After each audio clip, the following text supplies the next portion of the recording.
Thomas Jefferson, 1743 to 1826, was a founding father, principal author of the Declaration of Independence, and the third U.S. president. A champion of Enlightenment ideals, he doubled the nation's size via the Louisiana Purchase and founded the University of Virginia, while his complex legacy includes lifelong enslavement of hundreds of people. Early life, education, and the Monticello estate born on April 13, 1743, in Shadwell, Virginia. Thomas Jefferson was the son of Peter Jefferson, a successful surveyor and planter, and Jane Randolph, who hailed from one of Virginia's most prominent families. This privileged background gave him access to excellent early schooling. When his father died in 1757, the 14-year-old Thomas inherited thousands of acres of land and dozens of enslaved people. In 1760, Jefferson enrolled at the College of William and Mary in Williamsburg. While many of his wealthy peers indulged in gambling and horse racing, Jefferson devoted himself to his studies, frequently reading for up to 15 hours a day. He was deeply influenced by the ideas of the European Enlightenment and by his law professor, George Wythe, who introduced him to legal and classical philosophy. Jefferson was admitted to the Virginia bar in 1767 and quickly established a highly respected legal practice. During this period, Jefferson began constructing his iconic mountaintop estate, Monticello. Designed by Jefferson himself, the estate showcased his deep interest in classical Palladian architecture. It was also a working plantation where Jefferson held hundreds of enslaved individuals over his lifetime to maintain the estate and agricultural operations. In 1772, he married Martha Wales Skelton, a wealthy widow. The couple had 6 children, though only 2 survived into adulthood. Martha's death in 1782 deeply affected Jefferson, and he never remarried.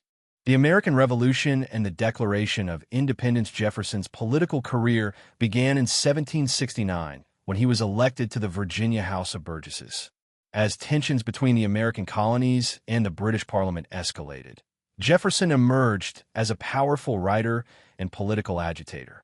In 1774, he published a summary view of the rights of British America, a pamphlet that argued the British Parliament had no authority to govern the colonies. This publication catapulted him to fame across the colonies as an eloquent defender of American liberties. In 1775, at the age of 32, Jefferson was chosen as a delegate to the Second Continental Congress in Philadelphia. Although he was one of the youngest delegates, his reputation as a brilliant writer earned him a spot on the Committee of Five, tasked with drafting a formal statement of separation from Great Britain. Between June 11th and June 28, 1776, Jefferson drafted the Declaration of Independence, mostly in isolation. The resulting document is widely considered one of the most significant manifestos in world history. Its preamble contains the immortal assertion, "We hold these truths to be self-evident, that all men are created equal, that they are endowed by their Creator with certain unalienable rights, that among these are life, liberty, and the pursuit of happiness." While the Continental Congress made some edits, the core philosophy and eloquent phrasing remained fundamentally Jefferson's. State politics and diplomacy in France following the Declaration, Jefferson returned to Virginia to help shape the newly independent state's government. Serving in the Virginia House of Delegates and later as the state's governor, 1779 to 1780, he worked to overhaul Virginia's legal code.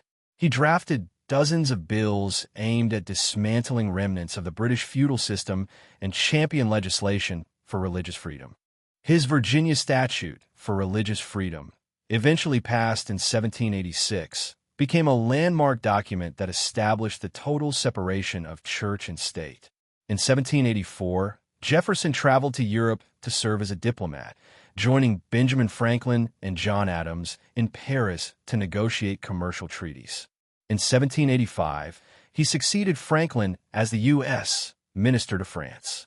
During his 5 years in Paris, Jefferson witnessed the early, hopeful stages of the French Revolution and developed a deep appreciation for French culture, wine, and architecture.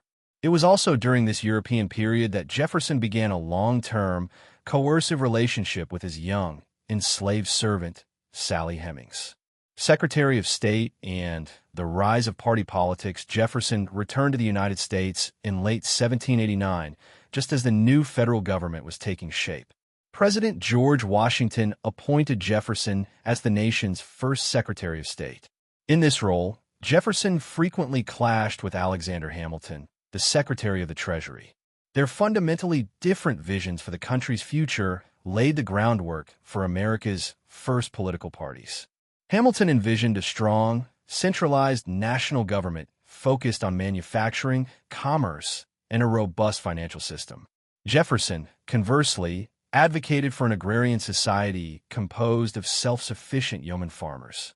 He feared that centralized power and urban industrialization would inevitably lead to corruption and the loss of individual liberties. Jefferson's faction, which favored states' rights and a strict interpretation of the Constitution, became known as the Democratic-Republican Party. This put him in direct opposition to Hamilton's Federalist Party. Frustrated by the growing influence of the Federalists, Jefferson resigned from Washington's cabinet in 1793. In the highly contentious election of 1796, Jefferson ran for president against his former friend John Adams. Adams won the presidency, and under the rules of the time, Jefferson, as the runner-up, became vice president.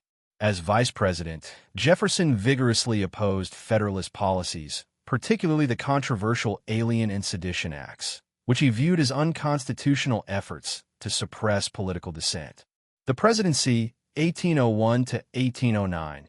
In the election of 1800, Jefferson once again faced John Adams. This time, Jefferson defeated Adams, but a bizarre electoral tie with his own running mate, Aaron Burr, threw the decision to the House of Representatives. After intense debate, the House ultimately elected Jefferson president. This marked the Revolution of 1800, the first peaceful transfer of power from one political party to another in U.S. history. Jefferson's presidency is defined by both monumental achievements and complex executive decisions. His primary goal was to scale back the power of the federal government, eliminate internal taxes, and reduce the national debt. However, his most significant accomplishment expanded federal power well beyond his own political philosophy. The Louisiana Purchase, 1803. In 1803, Jefferson orchestrated the Louisiana Purchase, buying a vast territory stretching from the Mississippi River to the Rocky Mountains from France for $15 million. This acquisition essentially doubled the size of the United States. Although Jefferson believed in a strict interpretation of the Constitution, which did not explicitly grant the president the power to buy new territory, he recognized the purchase was essential for securing the nation's agrarian future and removing French and Spanish influence from the continent. To explore and map this immense new territory, Jefferson commissioned the Lewis and Clark expedition in 1804. Led by Meriwether Lewis and William Clark, the expedition successfully reached the Pacific Ocean, establishing American claims to the Pacific Northwest and gathering invaluable data on the West geography, indigenous peoples, and natural resources.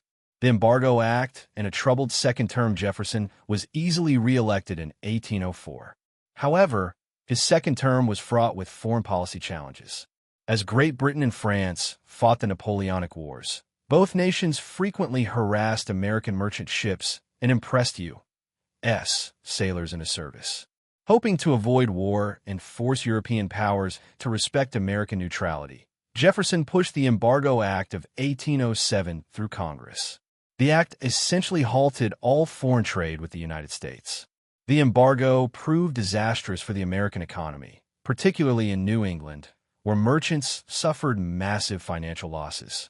It became highly unpopular and was widely flouted, leading Jefferson to reluctantly sign its repeal just before leaving office in 1809.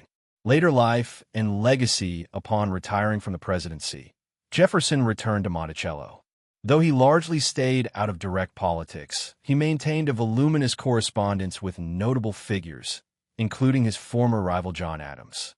The two men managed to mend their broken friendship in their later years and exchanged fascinating letters regarding philosophy, government, and the future of the Republic. Jefferson's final major achievement was the founding of the University of Virginia in Charlottesville. He designed the university's academic curriculum, envisioned its iconic academical village, which is now a UNESCO World Heritage Site, and oversaw its construction. The university opened in 1825 and represented Jefferson's lifelong belief that education was crucial for sustaining a democratic society. Jefferson died on July 4th, 1826, at the age of 83. Coincidentally, his great friend and rival, John Adams, passed away on the exact same day, which happened to be the 50th anniversary of the adoption of the Declaration of Independence. The Jeffersonian paradox, Thomas Jefferson's life, is marked by profound contradictions. He was an intellectual giant and the eloquent author of the Declaration of Independence, a document asserting that all men are created equal. Yet, throughout his life, he owned over 600 enslaved people. While he spoke out against the institution of slavery in his early writings and advocated for a ban on the international slave trade during his presidency, his personal wealth and lifestyle relied entirely on the unpaid labor of enslaved people at Monticello. His legacy as the Sage of Monticello is ultimately a dual one. He laid the ideological foundations for American democracy, human rights, and public education, while simultaneously embodying the severe hypocrisies and moral failures inherent in the nation's founding era. Today, his legacy remains the subject of intense study and historical debate.